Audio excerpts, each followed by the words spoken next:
Welcome to our YouTube channel Amit sir maths BSR. और आज मैं तुम लोगों के लिए एपी की एक नई वीडियो लेके आया हूं। और इस वीडियो में हम एक्सरसाइज 5.2 का जो क्वेश्चन रह गए थे और वो हमारे nth टर्म के जो जनरल कॉन्सेप्ट था जिसमें हम लीनियर इक्वेशन का यूज करते थे उससे थोड़े से डिफरेंट है। और एपी में ये दिक्कत है कि इसमें हर क्वेश्चन की लैंग्वेज चेंज हो जाती है। तो आज मैं तुम्हें उसके कुछ वो डिफरेंट वैरायटी के क्वेश्चंस कराऊंगा जिसमें कोई आपस में सिमिलरिटी नहीं है। हर क्वेश्चन में हमें नए तरीके से सोचना पड़ेगा। तो सबसे पहले हम जहां पे हमने एंड किया था इसकी जो क्वेश्चन थी शायद 9 क्वेश्चन पर हमने एंड किया था। तो हम सबसे पहले इसका क्वेश्चन लेंगे, क्वेश्चन नंबर 10। लेकिन 10 क्वेश्चन इसके जो 16 क्वेश्चन है उसकी तरह होगा। तो 10 क्वेश्चन तो तुम बिल्कुल सेम 16 की तरह करोगे। 16 का एक पार्ट मैंने जो बताया था, सेकंड पार्ट 16 क्वेश्चन का वर्ड प्रॉब्लम जो थी बिल्कुल उसी की सेकंड केस की तरह होगा। तो इसको तुम घर से कर सकते हो। अब आते हैं हम क्वेश्चन नंबर 11 क्वेश्चन में हमें ये दिया है which term of the AP, एक एपी दिया है 3, 15, 27, 39 एंड सो ऑन, एक एपी है। तो क्वेश्चन है which term of this AP will be 132 more than it's 54th term. इस एपी की जो 54 टर्म होगी, क्योंकि ये एपी की फर्स्ट है, ये सेकंड, थर्ड, फोर्थ, हमें तो 4 टर्म पता है। तो आगे चलते जाएंगे तो कहीं इसकी 54 टर्म आ जाएगी।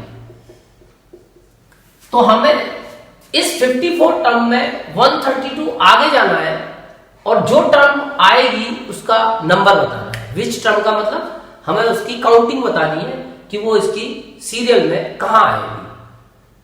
अब हमें अगर एपी पता है तो समझ लो हमें 2 चीजें पता चल जाती हैं जिनकी हमें एपी में जरूरत पड़ती है, और वो है फर्स्ट टर्म और कॉमन डिफरेंस। इसमें हमें वो दोनों चीजें पता है क्योंकि फर्स्ट टर्म दिख रहा होगा 3 है और कॉमन डिफरेंस तुम अभी निकाल सकते हो 2 मिनट में। Second term minus first term, तो ये आ जाएगी 12। अब हमें जो टर्म का नंबर बताना है कि वो इस एपी में कौन सी नंबर पे आएगी, वो उसके रिलेशन दिया है कि वो 54 टर्म से 132 ग्रेटर है। तो उसके लिए पहले हमें 54 टर्म पे पहुंचना पड़ेगा। तो सबसे पहले हम पहुंचते हैं 54 टर्म पे। अब तुम्हें जनरल एपी में बता चुका हूं कि जनरल एपी में फर्स्ट टर्म ए होती है, second term a plus 1d होती है, third term a plus 2d होती है एंड सो ऑन। तो fourth term a plus 3d होती है, तो 54 टर्म a प्लस 53d होती है। अब इस चीज को तुम याद कर लो। तो 54 टर्म होगी a प्लस 53d। लेकिन हमें क्या क्या पता है? 54 टर्म तो नहीं पता, पर हमें a पता है और हमें d भी पता है। ये वैल्यू लगा के अब हम 54 टर्म फाइंड कर सकते हैं। 12 36 3 12 5 60 60 और 3 63 और ऐड करेंगे तो 639। तो 639 हमारी 54 टर्म की वैल्यू आ गई। अब वो जो हमें टर्म जिसका नंबर बताना है वो इससे 132 ग्रेटर है। तो पहले हमें इसमें 132 प्लस करके उस टर्म तक पहुंचना पड़ेगा कि उसकी वैल्यू निकालनी पड़ेगी। तो इसका मतलब जो हमारी रिक्वायर्ड टर्म है जिसका हमें नंबर बताना है वो टर्म इस 54 टर्म की वैल्यू से 132 ग्रेटर है। तो पहले हम 54 टर्म की वैल्यू में 132 ऐड करेंगे। तो 54 टर्म की वैल्यू है 639 और इसमें अगर हम 132 ऐड करते हैं तो आंसर आता है 177771। यानी अब क्वेश्चन ये हुआ, अगर वो हमसे डायरेक्ट पूछना चाहता कि 771 is the term which term of this AP. जो 771 टर्म है ये इस एपी की कौन सी टर्म है, यानी what is the number of 771 in this AP. उसका नंबर क्या है, 771 का सीरियल नंबर क्या है, वो कौन से सीरियल पे आ रही है। आएगी तो 54 से आगे, पर कौन से नंबर पे आ रही है वो हमसे पूछ रहा है। तो हम जिसका नंबर नहीं पता होता उसको nth टर्म मान लेते हैं। तो यानी nth टर्म हो गई हमारी कि 771 हमारी nth टर्म है। अब n टर्म का फार्मूला होता है a plus n minus 1 into D. और अगर इस फार्मूले में हम a जानते हैं वो लगा दें, n हमें नहीं पता इसका नंबर और d लगा दें तो शायद हमारा आंसर आ जाएगा। सबसे पहले इसको इधर ले आके माइनस करेंगे तो n minus 1 into 12 is equal to 7 7 1 में से 3 जाएगा 768। अब मल्टीप्लाई का डिवाइड में जाएगा तो n माइनस 1 इक्वल 768 अपॉन 12 और इसको कैंसिल करेंगे तो n माइनस 1 इक्वल 64। देखो शायद 4 टाइम्स ही कैंसिल होगा इससे। और इसका कैंसिल करने के बाद अब हम माइनस को इधर ले जाएंगे तो n इक्वल 64 प्लस 1 यानी n इक्वल 65th टर्म, यानी कि वो ये जो 771 है वो एपी की 65th टर्म 65वीं टर्म है इस एपी की। जब तुम इसकी 65 टर्म निकालोगे तो उसके आंसर आएगी 771। तो ये कुछ अब तुमने देखा डिफरेंट टाइप का क्वेश्चन है। और अब आते हैं हम इसके नेक्स्ट क्वेश्चन पे। तो ये जो नेक्स्ट क्वेश्चन है ये कुछ और अलग है, इसका हर क्वेश्चन डिफरेंट है। यही एपी की सबसे बड़ी दिक्कत है कि इसमें हर क्वेश्चन की लैंग्वेज अलग होती है, हर क्वेश्चन का कॉन्सेप्ट चेंज हो जाता है। हाँ, फार्मूला एक ही लगता है, a plus n minus 1 into d, बस। अब इसके बाद जो क्वेश्चन नंबर 12 है इसमें हमें कुछ अलग क्वेश्चन दिया है कि 2 APs have the same common difference. 2 AP है डिफरेंट एपी, उनका कॉमन डिफरेंस सेम है, बट ये बात नहीं कर रहा फर्स्ट टर्म की, मींस फर्स्ट टर्म सेम हो सकती है। And the difference of their 100 terms is 100 और उनके 100 टर्म्स का डिफरेंस 100 है।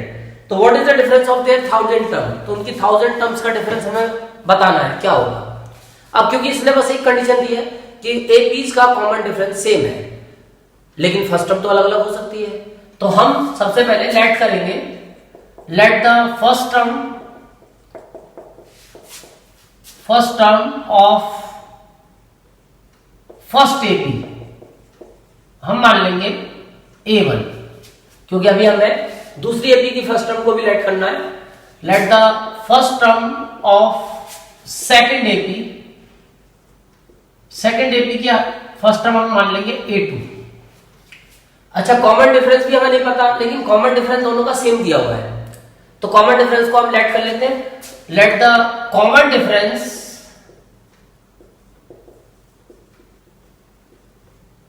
Of both APs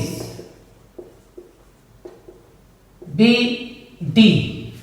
common difference हमने दोनों का सेम मान लिया डी, वो क्वेश्चन में दिया हुआ है। अब हमें दिया हुआ है डिफरेंस ऑफ देयर 100 टर्म्स। अब हमें डिफरेंस का मतलब होता है कि हमेशा बड़े में से छोटे को माइनस करना है।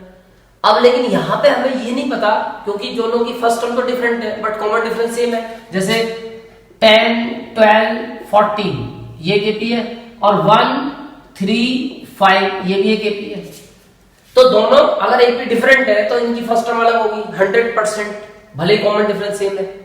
तो इसका मतलब जब फर्स्ट टर्म अलग अलग है तो इसका मतलब इनमें से जो डिफरेंस कैलकुलेट करोगे तो इसकी फर्स्ट टर्म में से इसकी फर्स्ट टर्म माइनस करोगे या इसकी सेकंड में से इसकी सेकंड माइनस करोगे। लेकिन अब तुम यहां तो जानते नहीं हो कि A1 बड़ा है या A2 बड़ा है, तो तुम्हें पहले सपोज करना पड़ेगा कि किसकी फर्स्ट टर्म बड़ी है, क्योंकि जिसकी फर्स्ट टर्म बड़ी है उसी की 100 टर्म भी बड़ी होगी, क्योंकि आगे का डिफरेंस दोनों का सेम है। तो पहले तुम्हें शो करना पड़ेगा यहां late A1 greater than A2। वो तुम्हारी इच्छा है, A2 ग्रेटर देन A1 भी लेट कर सकते हो। अब तुम्हें दिया हुआ है कि डिफरेंस ऑफ 100 टर्म्स हमें दिया हुआ है 100, लेकिन 100 टर्म का डिफरेंस तुम निकाल सकते हो अगर तुम पहली एपी की 100 टर्म में से दूसरी एपी की 100 टर्म माइनस करो, क्योंकि मैंने पहली एपी की 100 टर्म में फर्स्ट टर्म को बड़ा माना है तो 100 टर्म भी बड़ी होगी। तो पहली एपी की 100 टर्म होगी A1 प्लस 99D, और डिफरेंस के लिए अब इसमें से हमें सेकंड एपी की 100 टर्म माइनस करनी है, वो होगी A2 plus 99D is equal to 100। अब जब ये ब्रैकेट खोलोगे तो 99D आपस में कैंसिल हो जाएगा और तुम्हारा आंसर आ जाएगा एक A1 माइनस A2 इक्वल 100। यानी कि इससे तुम्हें फर्स्ट टर्म का डिफरेंस पता चल गया कि दोनों एपी की फर्स्ट टर्म का डिफरेंस 100 है। अब तुम चाहते हो कि 1000 टर्म का डिफरेंस निकालना, तो निकाल लो डिफरेंस ऑफ 1000 टर्म्स। तो उसके लिए तुम्हें पहली एपी की 1000 टर्म में से दूसरी एपी की 1000 टर्म को माइनस करना पड़ेगा। तो पहली एपी की 1000 term A1 plus 999D minus दूसरी एपी की 1000 term A2 plus 999D, bracket खोलोगे तो A1 plus 999D minus A2 minus 999D, ये दोनों आपस में कैंसिल हो जाएंगे, आंसर आ गया A1 माइनस A2। और हमें फर्स्ट इक्वेशन से पता है कि A1 माइनस A2 की वैल्यू 100 है फ्रॉम फर्स्ट, पहली इक्वेशन से ये हमें पता है। तो इस कहानी से हमें शिक्षा मिली कि 1000 टर्म का डिफरेंस भी 100 आया। तो ये एक थ्योरम होती है, प्रॉपर्टी होती है कि किसी भी एपी की जो फर्स्ट टर्म का डिफरेंस रहता है, अगर कॉमन डिफरेंस सेम है तो उसकी हर टर्म का डिफरेंस वही रहेगा। अगर इन दोनों की कॉमन डिफरेंस सेम है और फर्स्ट टर्म का डिफरेंस 100 है तो इनकी 100 टर्म का भी डिफरेंस 100 रहेगा, 1000 का भी, 200 का भी, 300 का भी, एंड सो ऑन। यानी इनकी किसी भी सेम टर्मों का डिफरेंस निकालोगे तो वही आएगा जो इनकी फर्स्ट टर्म का डिफरेंस है। तो इस थ्योरम को तुम्हें अपने दिमाग में रखना है। अब आते हैं हम अपने नेक्स्ट क्वेश्चन पे जो बिल्कुल अलग है। यानी मैंने कहा था तुमसे शुरुआत में कि एपी भैया बड़ा खतरनाक है क्योंकि इसमें फार्मूला तो एक है लेकिन वैरायटी इनफाइनाइट है, बहुत वैरायटी है एपी में। धीरे धीरे करेंगे। अब फिलहाल इसका क्वेश्चन नंबर 13। अब इस 13 क्वेश्चन में ये कहता है how many 3 digit numbers are divisible by 7। कितने 3 डिजिट के नंबर ऐसे हैं जो 7 के डिविजिबल है।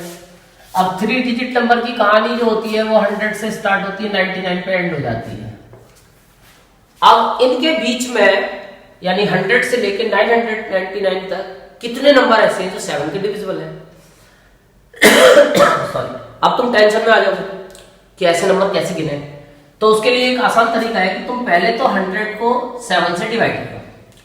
7 1 जा 7 और 7 4 जा 28,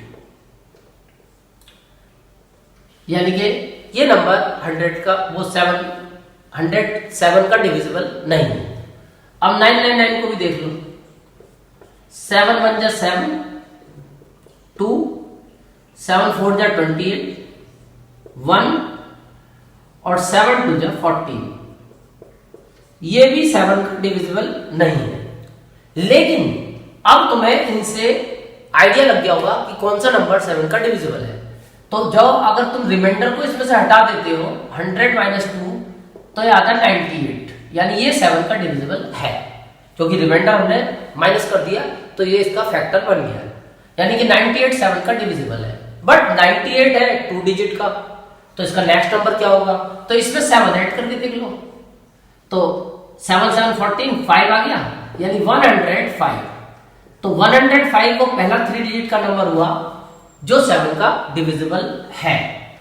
ऐसे इसका निकालोगे तो इसमें सीधा रिमाइंडर माइनस करो 999, क्योंकि इससे पहला नंबर हमें देखना है, तो ये आएगा 994, ये भी 7 का डिविजिबल है। तो अब तुम्हें एपी के बारे में पता चल गया। तो सबसे पहले एपी फॉर्म कर लो। AP of 3 digit numbers, AP of 3 digit numbers divisible by 7 is, क्या होगी। पहला नंबर हुआ 105, अगला हुआ 112, 7 7 ऐड करते चले जाओ और लास्ट में पहुंच जाओ 994। तो फाइनली अब तुम्हें इस एपी की नंबर ऑफ टर्म्स कैलकुलेट करनी है। उसके लिए मैंने तुम्हें तरीका बताया था कि लास्ट वाली टर्म को एन टर्म लेट कर लो और इसका नंबर निकाल दो। जो इसका नंबर आएगा एपी में उतनी ही टर्म्स होगी। तो कुल मिला के कभी भी अगर एपी की लास्ट टर्म हमें पता है फाइनाइट एपी है, इसे बोलते हैं फाइनाइट एपी क्योंकि लास्ट टर्म पता है, तो इसकी नंबर ऑफ टर्म्स फिक्स है। तो आखिरी वाली टर्म का जो नंबर होता है समझ लो एपी में उतनी ही टर्म्स होती है। तो फाइनली ए तो 105 है, डी तुम निकालोगे 7 आएगा और लास्ट टर्म तुम्हें पता ही है nth टर्म। nth टर्म का फार्मूला भी पता है a plus n minus 1 into D. इसकी जगह 994 लगा दो, a की जगह 105 लगा दो और अब तुम यहां से d की वैल्यू तुम्हें पता है 7, वो पुट कर दो। अब तुम n सॉल्व कर लो। पहले प्लस का इधर आके माइनस हो जाएगा, 994 minus 105 equal n minus 1 into 7। तो 14 में से 5 गया 9, 8 में से 0 गया 8 और 9 में से 1 गया 8। और ये मल्टीप्लाई का डिवाइड में आएगा इज इक्वल टू n-1। अब इसको कैंसिल कर लो, 7 1 जा 7, 1 7 2 जा 14, 4 7 7 जा 29। फाइनली माइनस का इधर आके प्लस होगा तो 128, यानी total number of terms AP में 128 है और इसका नंबर भी 128 टर्म है। तो इसका मतलब इस एपी के अंदर टोटल टर्म्स 128 है, यानी 3 डिजिट नंबर्स जो होते हैं 128 ऐसे होते हैं जो 7 के डिविजिबल होते हैं। तो इस तरह से तुम इसे कर सकते हो। अब इसी टाइप का हमारा एक क्वेश्चन और है, वैसे तो वो इसी टाइप का है तुम कर सकते हो, बट मैं फिर भी करवाऊंगा क्योंकि वो 2018 में बोर्ड में आ चुका है और बहुत ही इंपॉर्टेंट क्वेश्चन है, इसलिए उसे कराना जरूरी है।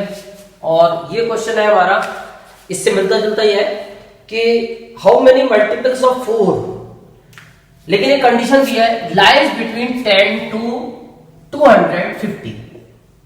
क्वेश्चन ये है, यानी अब की बार उसने हमें एक टारगेट दिया, 3 डिजिट नंबर का टारगेट नहीं है, बल्कि टारगेट दिया है कि 10 से और 250 के बीच में, between 10 and 250 how many numbers are multiple of 4। तो इसमें हमेशा एक ध्यान रखते हैं कि इसमें 2 वर्ड आते हैं, बिटवीन और फ्रॉम। क्वेश्चन हो सकता था how many multiple of 4 from 10 to 250, और ये क्वेश्चन है how many multiples of 4 lies between 10 and 250। तो जब बिटवीन वर्ड आता है तो हम लिमिट्स को यूज नहीं करते, लेकिन जब फ्रॉम आता है तो हमें लिमिट को भी काउंट करना होता है। वैसे तो बाई चांस ये लिमिट ऐसी है कि जो 4 की मल्टीपल नहीं है, बट अगर ये होती भी तो भी हम इनको काउंट नहीं करते क्योंकि बिटवीन वर्ड आ रहा है। तो सबसे पहले हम एपी तैयार करेंगे, AP of multiple of 4 lies between 10 and 250। तो यह ओरली बन जाएगी, और ओरली कैसे बन जाएगी तुम्हें ओरली पता है, 10 तो करता नहीं है 4 से, लेकिन 11 भी नहीं होगा, 12 होगा। सबसे पहला नंबर 12, फिर अगला तुम्हें पता है 16 होगा, और लास्ट का नंबर ये तो कटेगा नहीं, शायद 248 होगा। अब ये क्वेश्चन पिछले जैसा ही हो गया कि अब तुम्हें इसमें n बताना है, a 12 है, d इसमें 4 आ रहा है, और लास्ट टर्म तुम्हारे पास n टर्म है 248। फार्मूला तुम्हें पता है an is equal to a plus n-1 into d. an की वैल्यू है तुम्हारे पास 248, a की वैल्यू है तुम्हारे पास 12, n तुम्हें पता नहीं, और d की वैल्यू है 4। इसको पहले इधर लाके माइनस करेंगे, 248 minus 12 is equal to n-1 into 4, minus करेंगे 8 minus 2 6, 4 minus 1 3, 236 upon 4 is equal to n-1। Cancel करेंगे, 4 5 जा 20, बचा 3, 4 9 जा 36, माइनस को इधर लाके प्लस करेंगे, n बराबर 60। तो there are 460 multiples of 4 lies between 10 and 250, यानी 12 से लेकर 248 तक के कुल मिला के इंक्लूडिंग 10 and 248 नंबर है टोटल 60। तो अब ये मैंने तुम्हें कुछ इसके 4 क्वेश्चन कराए, कुछ वैरायटी। अब तुम आज इनको कंटिन्यू करोगे और इनके जैसे एक्स्ट्रा क्वेश्चन तुम्हें मिलेंगे। बाकी अभी इसमें कुछ क्वेश्चन और बचे हैं, 2-3 क्वेश्चन अभी मुझे और कराने, वो मैं नेक्स्ट वीडियो में कराऊंगा। अब तुम आज इनको कंप्लीट करना, एक्सरसाइज 5.2 के रिमेनिंग क्वेश्चंस। Thank you.